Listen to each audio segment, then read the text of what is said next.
family unit is overrun. When the structure is undone by some new concoction. Now I walk softly and carry a big stick. Welcome to the Franchise Podcast. I'm Joe Arrigo. With me is my brother TQ. Yeah. Back again, baby. Back in the building. How Back y'all like doing we this never evening? left. Man, What you say, like we never left? back like we never left. Believe that. Believe that. Big week this week, man. Thanksgiving week. It is. Time for the turkeys. Man, the squeezed turkey. Man. Epic. You know what?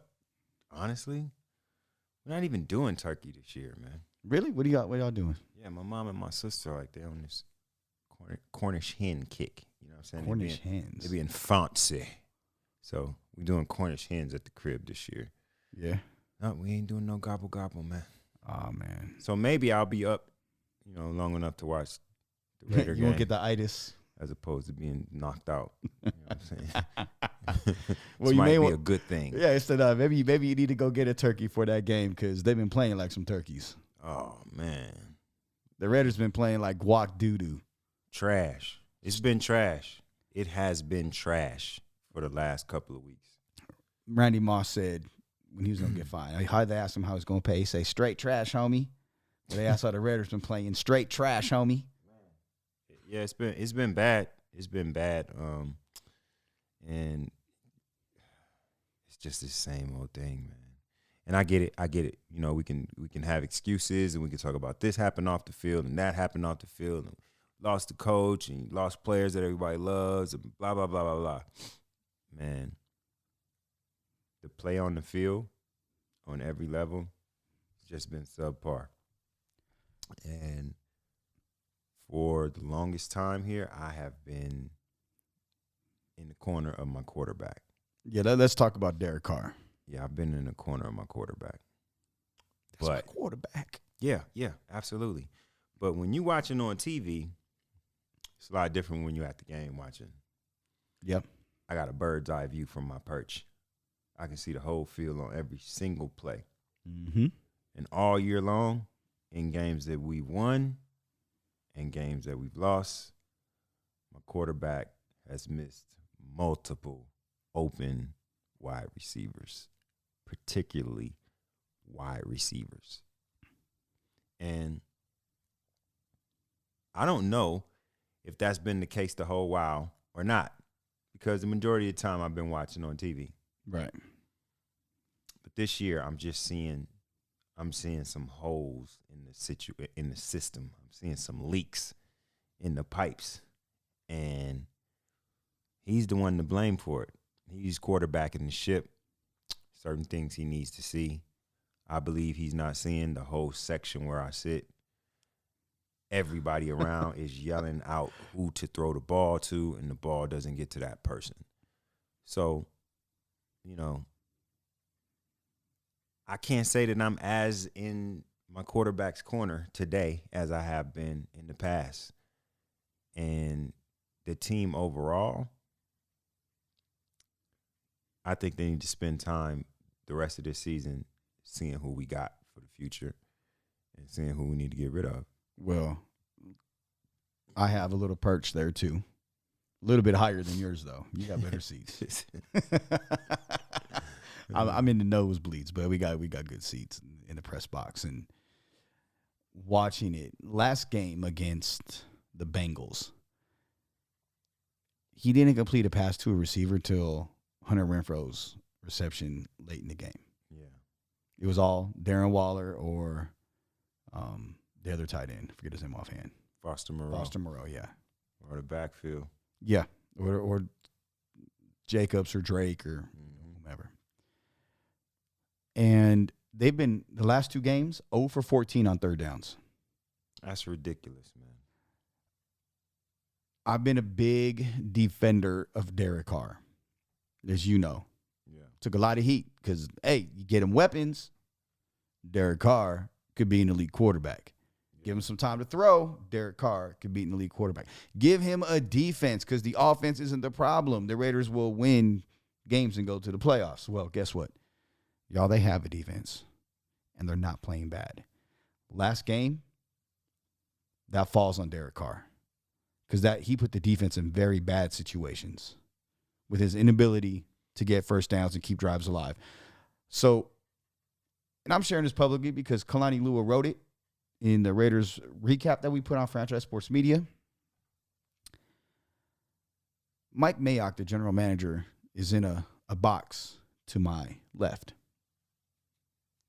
And midway through the second quarter, there's probably 6 minutes left. Raiders had the balls, 3rd and 7. They went 2-by-1, 2 receivers on one side, 1 receiver to the other, tight end to that side as well. Okay? The defense is in cover 2. You can beat cover 2. It's 3rd and 7. Yeah. He checks to a run play. They pick up 2 yards, and they punt.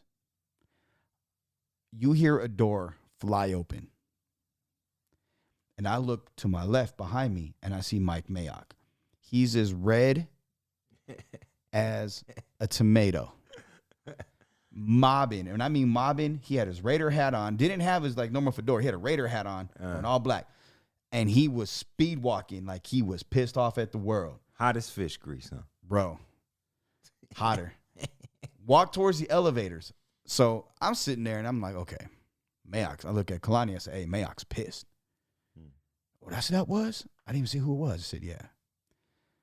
I looked down on the field, and about 3 minutes later, and lo and behold, guess who's standing on the Raiders sideline, closest to the locker room at 20? It's Mike Mayock with his arms folded. By this time, it's about 3 minutes left in the game, right? Or first half. Raiders get the ball back. 24 seconds left, right? Ugh. They run the ball, pick up 4 yards. They had 2 timeouts. They don't call a timeout. It looked like he threw a fit on the sideline. He threw his hands up, slapped his hands, air punched down the ground, folded his arms, unfolded his arms. You could see his head moving, and I'm like, ooh. But what's this? This is not all on Derek Carr. I wasn't think all his decision. You know what? I'm gonna tell you. I think he's got a lot to do with the game plan going in now that Gruden's gone. It's him and Olsen. Yeah. And it's on both of them. And they've gotten way conservative. I think he's lost confidence. He's not willing to stick the ball in tight windows. He's not willing to take shots downfield. And when he does, he floats the ball. So defenders have a chance to get underneath it like a center fielder getting underneath the fly ball in the outfield. He doesn't stick it and put it out for the receivers to go get it. I think it's a lot on Derek Carr. And I wouldn't be surprised if we seen at some point, maybe after Thanksgiving, when they get dog walked by the Cowboys, because that's what's going to happen, we see Marcus Mariota start getting some reps. Because the strongest supporter of Derek Carr, the strongest supporter is no longer in the building. Hey, man, check this out. Check this out. Back this up. All that's cool. Here he goes. All that what you talking about, all that's fine.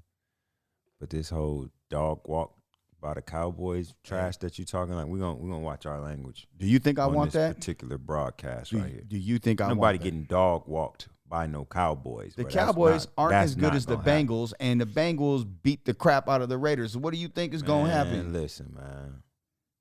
We ain't getting dog walked by no Cowboys. You're gonna and I want the Raiders to win. Hey man, you need to watch your mouth, homie. That's what the problem is. I'm gonna tell you, they finna be the Raiders finna be the Cowboys' medicine on Thursday. Talking some real low down trash right now, man. I don't like it at all. I'm telling you, and I agree. Our with defense you. is too good to get dog walked. All right? I agree. I love the defense. I love the defense. And plus, they're getting mad. People are getting upset now. I hope so. Somebody gonna get their block knocked off in Texas on Thursday, and it's gonna have a star on the side of that block. I hope so. I hope so. Notwithstanding anything that didn't happen the last time, the Cowboys beat the Raiders with a piece of tissue. Yeah, and the Cowboys are better now. We owe them. Cowboys are better now. Raiders are too. Not on offense. Got to score to win games. Man, just you need to package it better. This dog walk stuff, I don't like it. Man, I'm telling you, I'm saying the same thing everybody in the press box saying. I'm just saying it publicly. Here's the thing. We got to get home to a quarterback. Mm-hmm. Is Smith playing this week? I believe so. I know Cooper's not. But that's not a loss. Yeah, I'm Raider, not running. Raider fans know that. Yeah, I ain't tripping off him, but CD Lamb is. it's a big difference when big man is playing and when he's not. Micah Parsons is. Don't none of that scare me, man. And I'm not a Cowboy fan. You know, the Cowboys are my top 4 disliked teams in the league. Yeah, but you talking all this dog walk stuff. You know what I'm saying? Squeeze, you're a smart man. Just saying, dog walk is what Minnesota does to Green Bay. That's what game. didn't happen. Hey, we're not talking about Green Bay. We're not talking about Green Bay on our show, right? Why not? Okay, I'm remember that. I'm gonna. Why not? Do We're talking it. about them when they 10 lose. minutes and 45 seconds into the 7th episode of season 2 of the franchise podcast, he said, "Why not talk about the Packers?" So what's gonna happen We is can talk sometime about I'm the gonna bring in. Packers when they lose. Nope, that's not happening. That's what it is. That's what we just did. So, The Packers hey. just lost, so we just talked about it. Hey, let me ask you this. And we kind of talked about it. You kind of mentioned it. You said talking about new people coming in, whatever. What do you think happens after the season? Because we're at the midway point. They blow it up, or they keep some of the pieces. Well, that defensive line unit is pretty good. And I think those ones are all locked up. Yeah, Trayvon Merrick was a damn good pickup. Mm-hmm. I think that they need to make Abram a linebacker because that's what he is for the most part. And they need to find somebody to put in that role to finish off the defense, I think. You know, we got some people hurt also that, that haven't played a lot of games this year. So I think that unit is a player or two away from being a really good unit. Because when they playing at their top, they putting hell on the quarterbacks, man.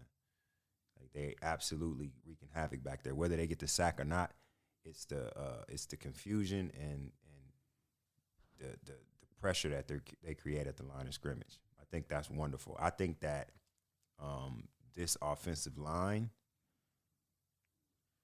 naturally they're not as good as what we're used to having, I don't believe, but I think they can be better than what they are. I think they got some nice pieces there.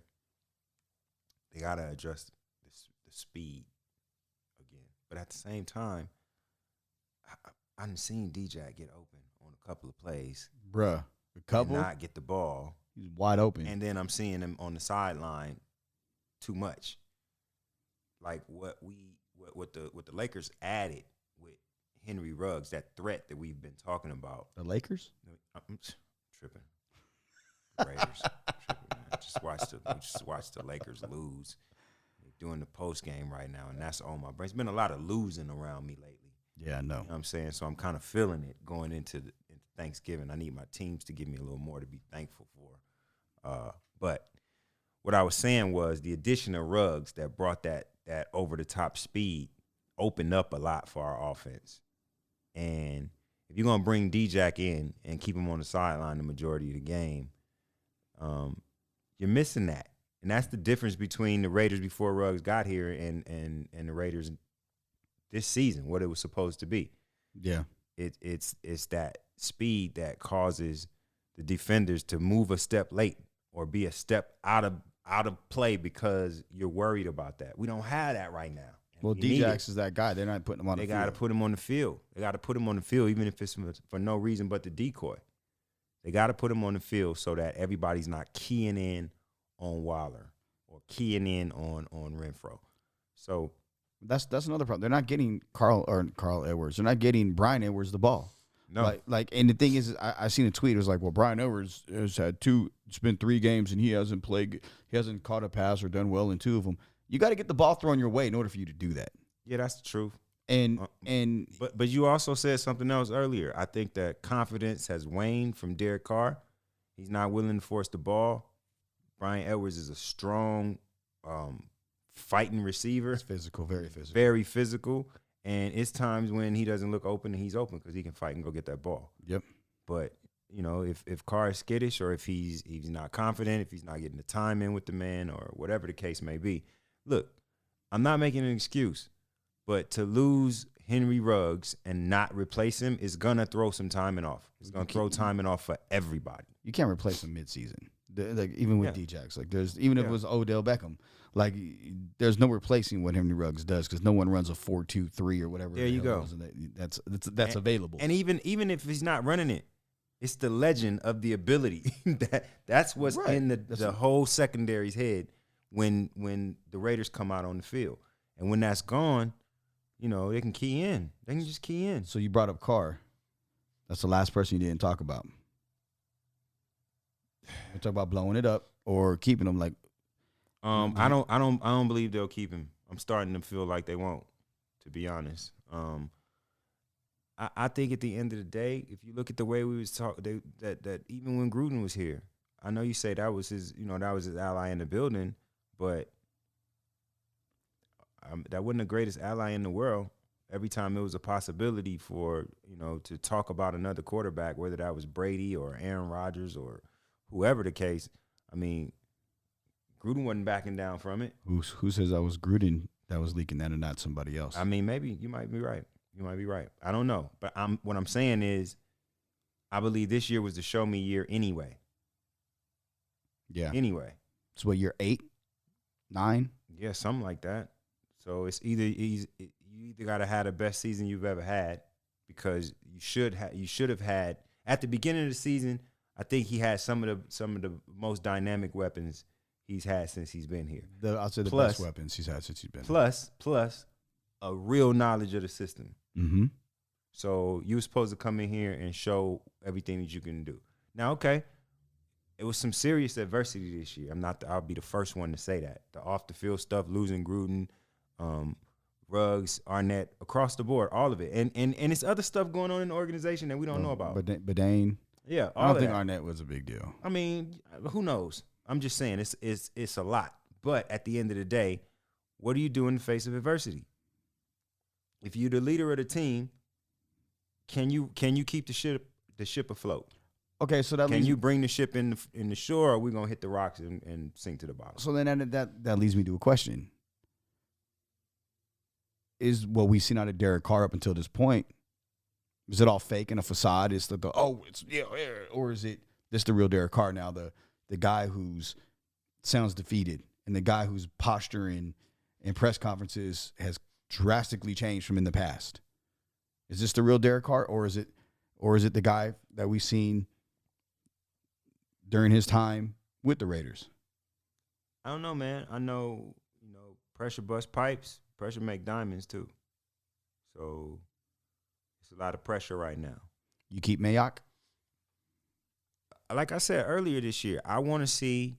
I don't know necessarily what Mayock did in these past drafts and what he didn't, and what it would have looked like if he had the opportunity to do it by himself. I watched Mayock for years on the NFL Network during the draft. He did a damn good job. Absolutely. Damn good job. Now, when I look at that and I apply it to this, and it's like, okay, maybe it's pretty easy when you got all of them picks to do a damn good job. You're doing the job for everybody. Yeah. What happens when you're doing it for one team? What's the drop off when you can't just spread your knowledge of the draft around? But at the same time, I don't think we're in a position to say what he did well and what he didn't do well, because we don't necessarily know. I would love to give him another shot because I believe he's a football man. I believe he knows what he wants in a player. He knows the type of player that works for the systems that we run, type of players that work for this city, because that's also an element. Like, that's an elephant in the room. A lot of people had a lot to say about what guys was going to do playing professional sports in Las Vegas. VGK came out here and everything seemed to be fine. Mm-hmm. Right? Aces came out, everything seemed to be fine. You don't see UNLV players doing anything. You don't see none of that. As soon as the Raiders get here, we get a whole bunch of brand new off the field stuff. So I'm just saying, I'm not piling on, but all of these was things that was said coming in. So not the best look in the world. I'm going to say this. When it comes to Mike Mayock, the Raiders general manager, I like Mike Mayock a lot. I am a big fan of his. Yeah. From evaluation to temperament to his core beliefs as a football guy and everything you seem to see of him off the field. Mm-hmm. Mike Mayock seems like a real one. He's a real dude. He's a real guy. And I don't know if he survives. And the reason why I say that is the Raiders are like an old mafia. The Raiders are like the mafia, right? Yeah. Once a Raider, always a Raider. Yeah. Who brings who in? How do you get brought in? Yeah, you got to be one of us. Got to be part of our thing. And is he a part of La Costa Nostra? Nah. But you know, Nah. and that's the thing that worries me. Now, I got low down, dirty dog friends, not named DJ Invisible Man, but I lower than you don't get much. I thought that's who he was talking about. You don't get much lower than him. Damn. But they just about right there. I mean, they probably hang out.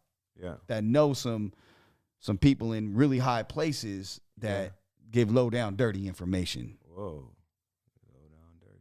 So, and I'm gonna throw a scenario out there. This is just me thinking out loud. Oh, here we go. Here we go again, ladies and gentlemen. Newsflash. Switch reels. What if the Raiders kept Mike Mayock and let him run this draft?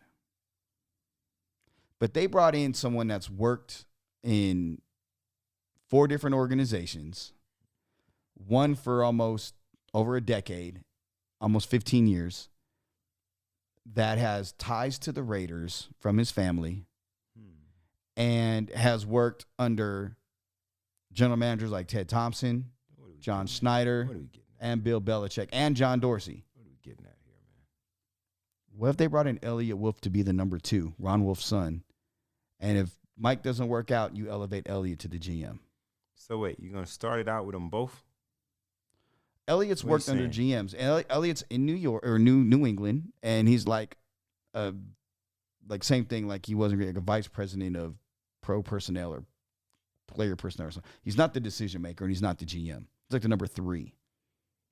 He can go to the Raiders and be the number 2, work under Mike. What's Mayock gonna say when he see this guy with the last name Wolf walking up? He's friends with the I'm Wolves. up out of here. Well, okay, then Elliot's the GM. I don't know, man. It sounds good.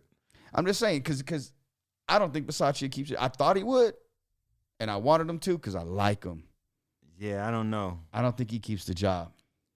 Yeah, I don't think so either. And I don't think so either. so I think if you get that combination where Wolf helps and is involved in the coaching hire with Mayock, so he's kind of like his guy too. Yeah. It eases a transition. Yeah, I can dig it. And I do think they blow up a lot of the roster. I don't think Carr comes back. I think they go get a quarterback. You'll have guys like Russell Wilson, potentially Aaron Rodgers, Baker Mayfield. I mean, you're going to have some maybe Deshaun Watson. Now, that would be nice. Now, they're going to be available. Carr got 1 year left on his deal. It's an affordable deal. You can deal him, get some picks back that you're probably going to lose if you have to trade for a quarterback, and free some of that money up because, I mean, he's in the last year. A team can absorb that. You don't have no cap hit because it's all the guaranteed money's done. Yeah. What a waste. Jeez. I mean, not really. He stabilized the quarterback position for the organization after years of instability. He's taken the hits for the organization. He's been everything you wanted off the field and for the most part on the field, provided that he had the weapons. I mean, and Gotta just win, baby. See, Joe, you don't understand that. You know what I'm saying? You're a Packer fan. You don't really understand just win, baby. Like, you don't understand this. I don't like hold it against you. what's my number 2 You team? just don't get it. What's You my know number what I'm 2 saying? team? That's not what we're talking about. No, but you making talking it sound about like I here don't is like that- the Raiders. No, The no, Raiders no, are the no. second. If God came down, squeezed, and was like, it's your family or the Green Bay Packers, it's franchise or the Green. Man, look, I love you Packers, but I'm rolling with the people I love. Like I love the Packers, but my family franchise, you guys mean more. And the team I would choose, and I've always have because I've always been enamored with them, especially when they moved to LA. I mean, in the '81 Super Bowl, watching Marcus Allen run, was the Raiders. Yeah. So it's not that I dislike them. I'm just being I'm realistic about things with them. I'm not thinking with my heart. Sometimes you say some madness regarding the Raiders that I don't believe you would say regarding the Packers. And you say some This is madness the about the truth. Packers that you wouldn't say about the Raiders or the 49ers. It's just what it is. It's because I don't like them. You're right. I don't like them. But I do like them. I'm just being real. Yeah. I mean, I wouldn't call it real. I would call it maybe maybe I call it half a buck, maybe, you know what I'm saying? Oh, 35 cents. twin. Nah, I tell you this much, man. They're gonna have to do something because this whole you start off the season killing it, and that lets the fan base know that you have the tools to be competitive. mm-hmm. This team is good enough to be competitive. Even with the losses, it's good enough to be competitive. There are too many mistakes. There's too many times now where it's times when the offense after plays this year is looking like the defense used to look last year. Like they're lost. Like they lost. They don't even know what happened just happened. And like that's just a regression, man. And something's got to change, and I think that at this point that starts with the quarterback. I don't want the Raiders to have no win November. Nah, man, come on. And I don't. That's just real talk. You have no shave November, no nut November. I don't want the Raiders to have no win November. I would love for them to beat the Cowboys because I want the Raiders to win, and quite frankly, I don't like the Cowboys. You know that. So all you cowgirl fans out there, like, I'm going to be on your neck. I know Squeeze will too, but Listen, man, if the Raiders lose to the Cowboys, lunch is going to be in your kitchen. I am turning off my phone. Don't call me. It's a waste of your time. I don't want to hear it. Until the next day. Doesn't Auburn play Alabama the next day? I'm going to leave my phone off. I'm going to leave Slack my it phone is. off. Call me up until noon, Thanksgiving Day. After that, you won't be hearing from me for a while. So I see some losses in the future, actually, to be honest. Well, speaking of losses, a team that hasn't lost too much and they're fun to watch is the UNLV basketball team. Yeah, man. Now, you know what? I'm pretty excited about what I've seen from the UNLV basketball team. I don't know who's making the schedule for UNLV athletics, but it's a damn shame how many damn tough ranked teams the football program and the person's basketball no program longer at the school. has had to damn play like this. Like, geez. But Okay, football is different than basketball, though. Yeah, but I'm saying still, it's a lot. The record here, like, give them a break. You know what I'm saying? Like, these dudes about to play UCLA this coming up week, don't they? Yeah, but they play Whittier on Wednesday. I mean, that's that to play play Michigan and Gardner Webb to play Michigan and UCLA, bro, at the beginning of the season, and Cal. but They beat Cal within how long from each other? Like that's pretty stiff. And this team is they hustle. Yeah, I like that. I like that a lot. I like the fact that they don't seem to be afraid of anything. They'll D you up. They got weapons, but the hustle on the defensive end is what I like from them the most. I think that they can compete in the Mountain West. I think it's gonna be a good season. I'm excited about him. So I love that Keyshawn Gilbert, man. Yeah, he's a freshman guard. Yeah, I remember doing one of our exposés on him like two years ago now when he was in high school. Oh yeah, Yeah, and we had an article on him, and I forgot about that. Jeff did an interview with him, I think, if I'm not mistaken. Mm-hmm. And I remember I was tripping at. I hadn't seen him since then. I see how big he got. Had a growth spurt since then. So yeah, I'm excited about him, man. When he comes in, he's instant action. He's the scared to get up and glove somebody. He is going to take time from another guard named Mike Nuba, and Mike Nuba is an energy guy. Came from Kent State, and he's the best finisher around the rim that they have. He's shooting like 85-90% from the rim on layups. And he's another. And if he gets that same energy on defense, they'll have a great guard rotation between Nuba, Keyshawn, who's the energizer. He's like a baby pit bull. You know how like they don't know how strong their bite is. Yeah, that's Keyshawn when he gets on the court and he doesn't back down. There's no fear. There's no flinch in him. None at all. And then they have Jordan McCabe, who is one of my two favorite players on the team. Yeah, Jordan McCabe is a West Virginia transfer by way of he grew up in Wisconsin. Yeah, and he's got like 250 to 300,000 followers on social media. Really?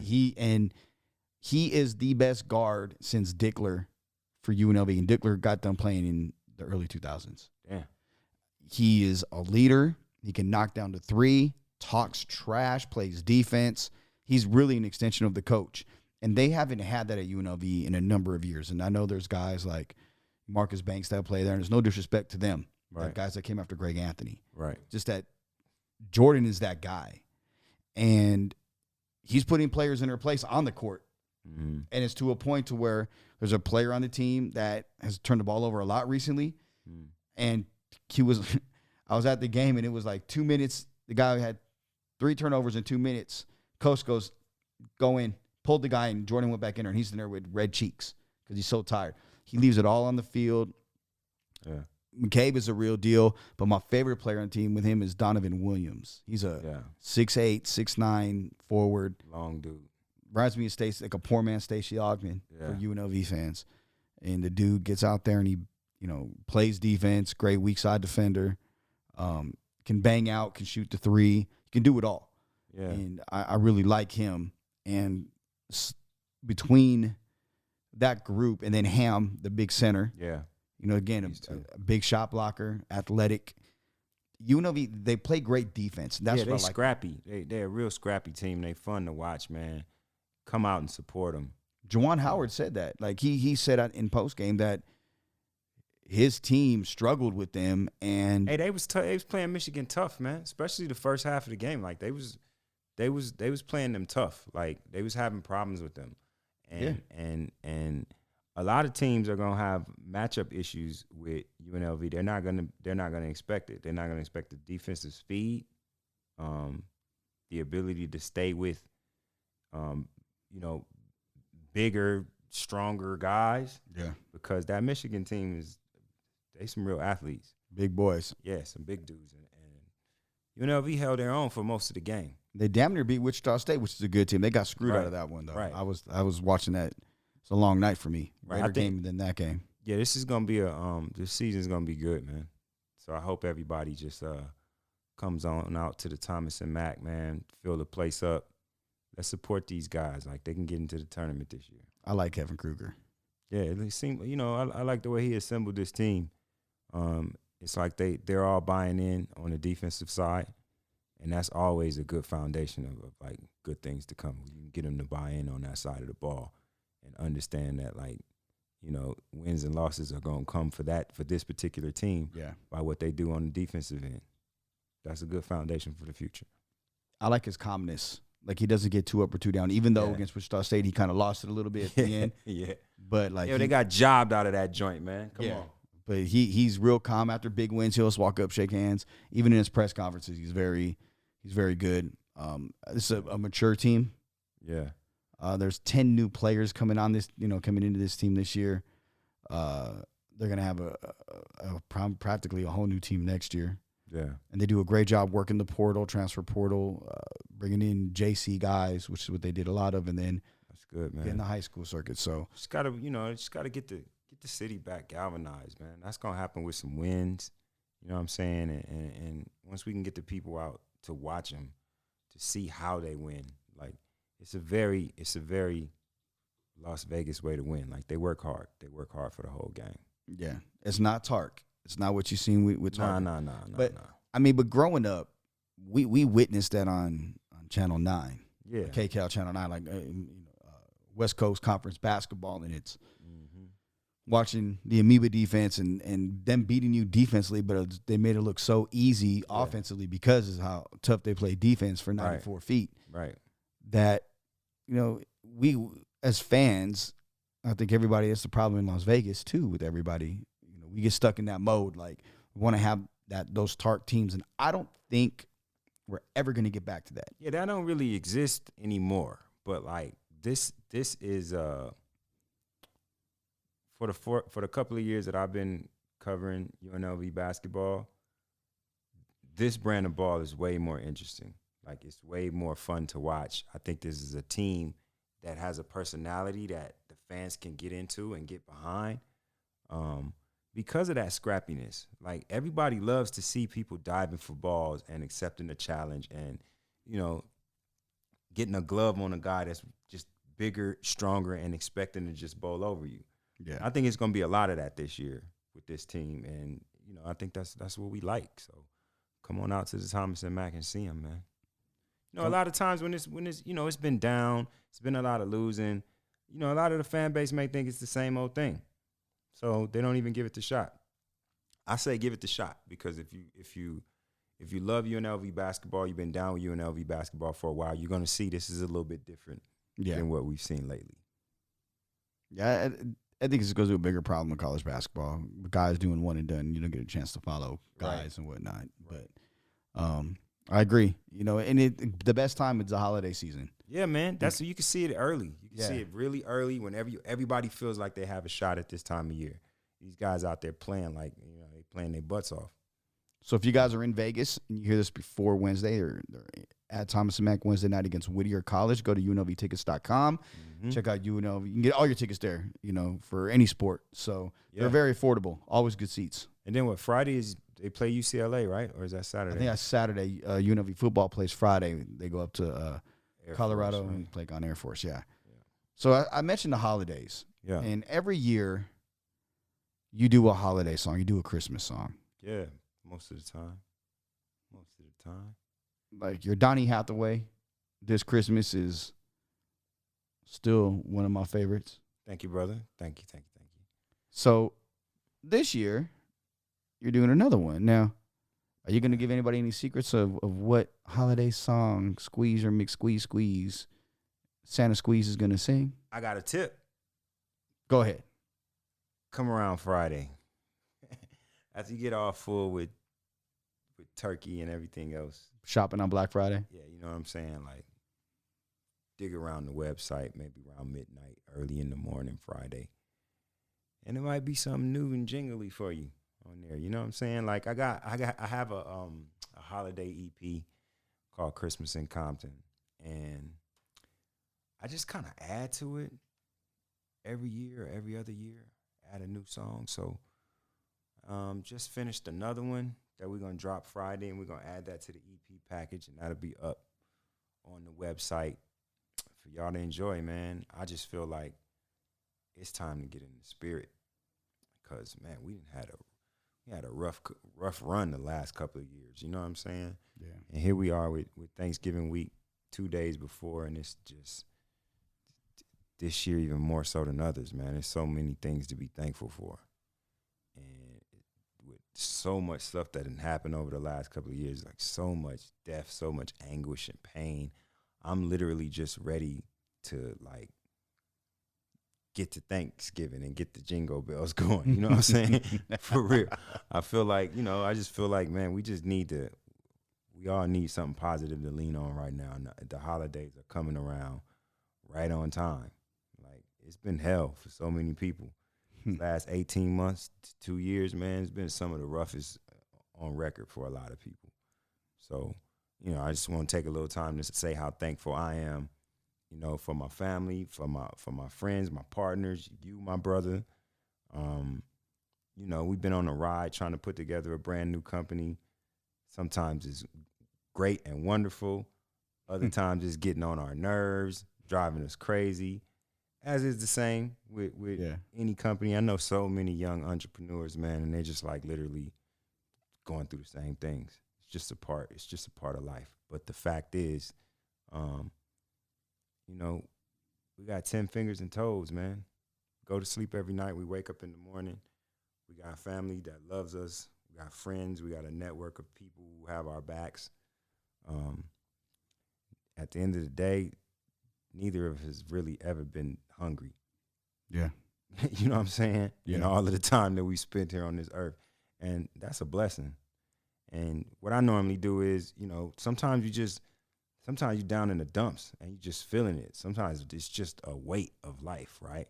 But it's so many things when you've traveled and you've seen all of the things that I've seen that my music career has shown me, the places that I've been, the slums that I've seen, the human condition around the world as compared to what we have to go through here at home, man. We got a lot to be thankful for. So I beg all of y'all, over the next couple of days, next couple of weeks going into 2022, please, please, please reflect and recognize how good you have it. It could be a whole lot worse. We have a lot to be thankful for. I mean, start with your fingers, go to your toes, your ears, your eyes, the sun, the trees, the birds, man. Just, you know, that's where we need to start. We need to hit the reset button and just kind of woosah up off the last 2 years. You know what I'm saying? We kind of talked about it last week when we were talking about the situation that happened in Memphis with Young Dolph, about families and whatnot. And that's the thing that I'm most thankful for. Is my families, especially my children and my grandmother. Like everybody else, my mom, Jaleesa, everybody, like I love them. I'm very thankful for them and their families and your family and you, Trish. Like, I mean, bro, I love you to death. You're my brother. And I don't say that. People say bro, and I'll say bro, but when I say my brother, it's different. 100. But my children, you know, from Jada, Dominic, they're so they get it, and they're not letting anything hold them back. Yeah, that's good. They're being, I don't want to say resourceful. That's not the right word, but Carrington and Kobe, you know, they're babies, and I'm just to see them and watch them grow with my eyes is it's a marvel, because you know how many people aren't able to do that, especially now. For real. And my grandmother, man, like, you talk about rocks and families and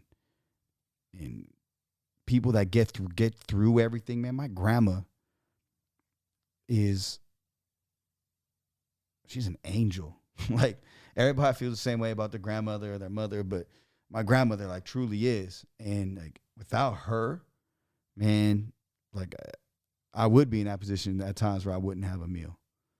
You know, my grandmother is and always has been the rock, and I'm so grateful that she's healthy and she's alive and has all her faculties and very active. And all my friends, man, like, you know, like, the one thing I can do is meet people. Like, I have a knack for meeting people. Hell yeah. But the people that's closest to me, Meet people king. King of the meat people. but it's just those relationships are so important to me, and to be able to have those with people that I genuinely care about and genuinely love, you know, that's great. And then, honestly, and this is gonna sound probably really weird, Switch reels.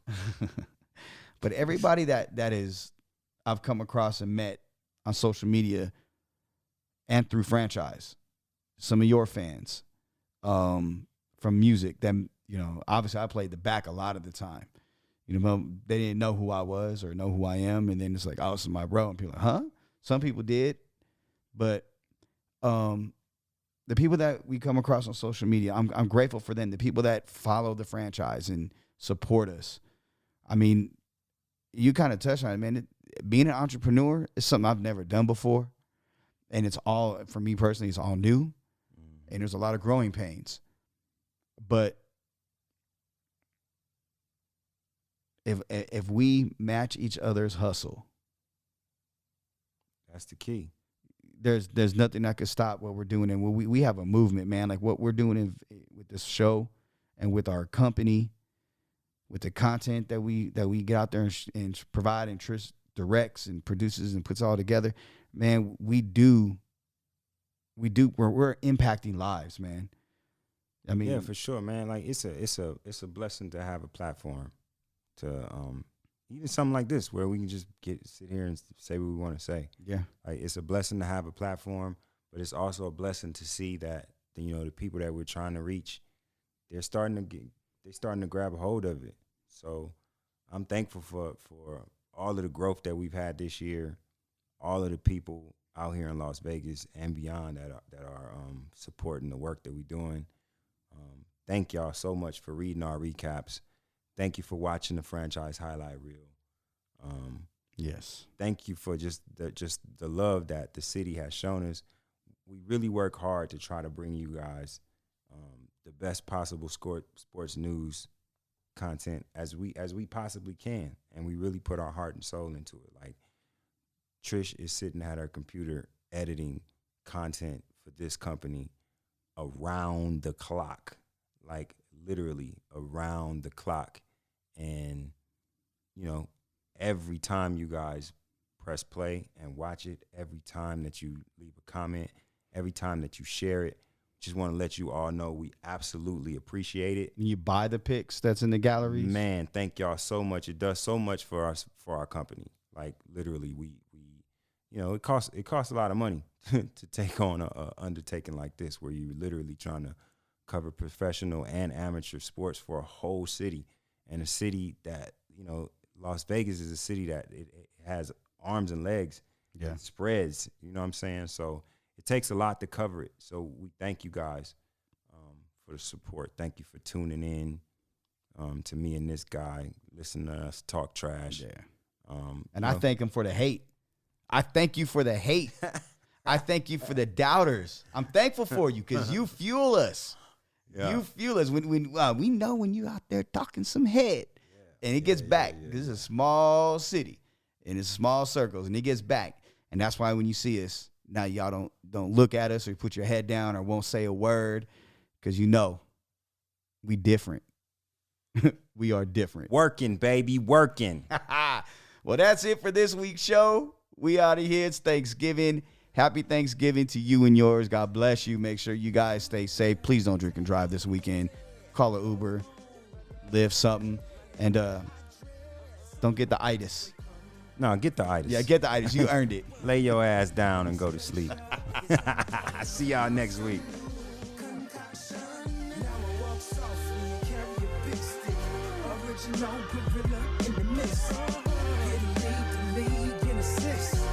No little dish, no bricks. I come to set the pick for the youth. Young blood roll straight to the pool.